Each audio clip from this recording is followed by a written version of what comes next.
សួស្តីបងប្អូនទាំងអស់គ្នាថ្ងៃនេះគឺជាពេលក្រឡឹមថ្ងៃទី26ខែធ្នូឆ្នាំ2025នៅឯកំពតធាលអាកាសធាតុថ្ងៃនេះគឺមានការធ្លាក់រលឹមគឺប្រែប្រួលមិនមែនប្រែប្រួលទៅថ្ងៃនេះទេគឺមេឃភ្លឺនេះគឺភ្លៀងតាំងពីកាលពីល្ងាចមិញថ្ងៃទី25ខែធ្នូឆ្នាំ2025តាំងពីប្រហែលជាម៉ោង9យប់មកហើយភ្លៀងរលឹមស្រែកនេះគឺរយៈពេលមួយយប់ហើយទាំងព្រឹកឥឡូវនេះគឺម៉ោង6ប្រហែលជា20នាទីហើយមេឃក៏នៅតែបន្តធ្លាក់លៀងក៏ដែរគឺអត់ទាន់ស្រោចទឹករាំងទេគឺរលឹមរហូតស្រែកប៉ុន្តែវាអត់មានខ្លាំងអីទេគ្រាន់តែតិចចឹងណាបងប្អូនអរគ្នាហើយនេះគឺជាកំពតធាលហើយនៅក្នុងថ្ងៃនេះគឺជានិយាយទៅគឺបេសកកម្មចុងក្រោយខាងពពងសម្ភារៈអគ្គិសនីហើយមកកាន់ពងជា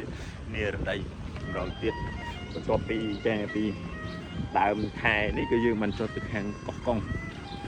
ទីរំក្រុងកោះកុងកងខេមរៈភូមិន្ទនិងច្រកចាំទៀតតែកាលពីម្សិលមិញគឺយើងបញ្ចប់ធ្វើបេសកកម្មនៅក្នុងខាងកំពតគឺនៅច្រកប្រេចចាក់ខាងកំពតជាមួយនឹងវៀតណាមក៏ជាមានការអភិវឌ្ឍមួយចំនួនដែរតែនៅទីនិរដីនៅខាង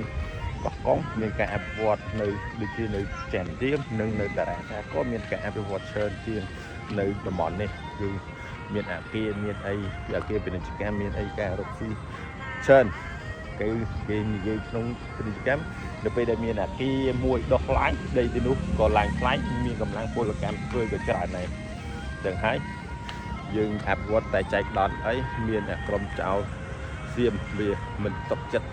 ទេវាបុកពៀននៅដែនដីខេត្តជាប់ពួកវានៅដូចជានៅព្រះភាឧត្តរមានជ័យពទីមានជ័យបាត់ដំបងនិងពោធិ៍សាត់ហើយខេត្តចុងក្រោយគឺកោះកុងដែលធ្វើឲ្យខ្មែរមានការជៀសខ្លួននឹងការជំនួសធ្វើឲ្យហេដ្ឋារចនាសម្ព័ន្ធនៅតាមបណ្ដោយគ្រប់ខេត្តរបស់វាខូចខាតជាងច្រើន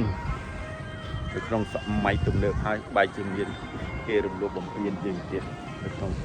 យុគសម័យនេះបាយបងប្អូនអរគ្នាចូលរួមទាំងអស់គ្នាផ្សព្វផ្សាយទៅកាន់ថាចៅវាកំពុងចង់បានទឹកដីរបស់យើង